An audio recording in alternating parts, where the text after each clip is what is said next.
Hello. Were you waiting for me to bring you this lecture of future perfect conversion into passive? So here I am with that. Okay, let us see. Before moving on, I would like you guys to try hands on the structure of passive, or you would like to do it with me. Ready? Start. So here we go. Verb third form. By at the end we have subject. Did you get it right? Great. So let's convert this active into passive.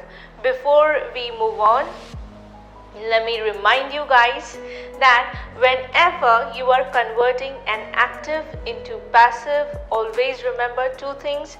First, the tense of the sentence. Second is the sentence having appropriate object that is connecting to the verb.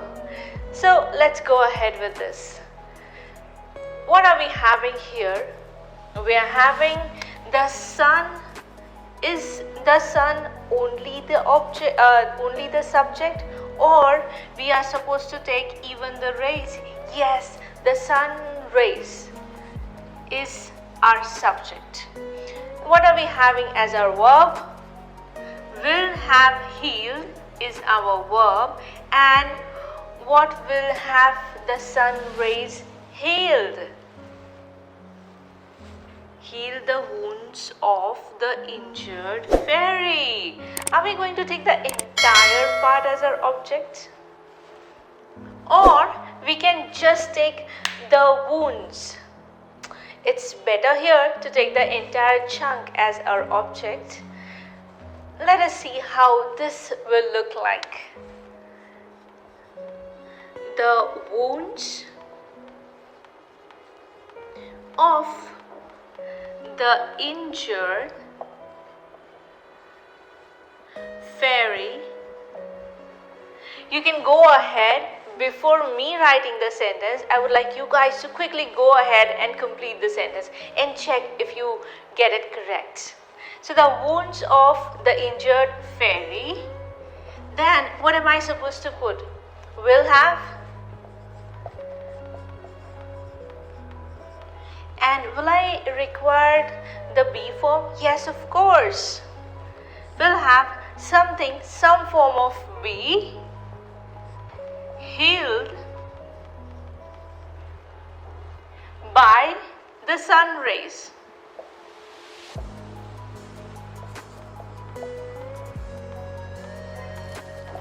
So what will be the answer to this blank? I know you know it. I know you still remember, and you might have written the correct answer. Yes, it is been. The wounds of the injured fairy will have been healed by the sun rays. Let's check the second one. What are we having? We are having he as our subject. Will have already told. Oh, such a long verb. Becomes our verb, and the truth becomes our object. Let's convert this sentence into passive. Quick, come on. So here we go. The truth will have already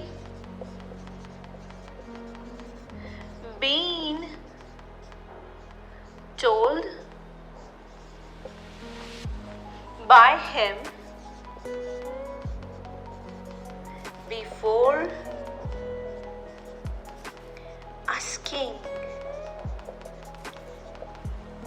Now I would like you guys to, again, whenever you're going through the passive lectures, you should also not just convert the actives into passives, you should also connect the situation of the active sentence. This will help you to revise the tenses. Yes. Okay, so here we have done this small exercise, and I am pretty sure that you would have understood how to convert the future perfect into passive.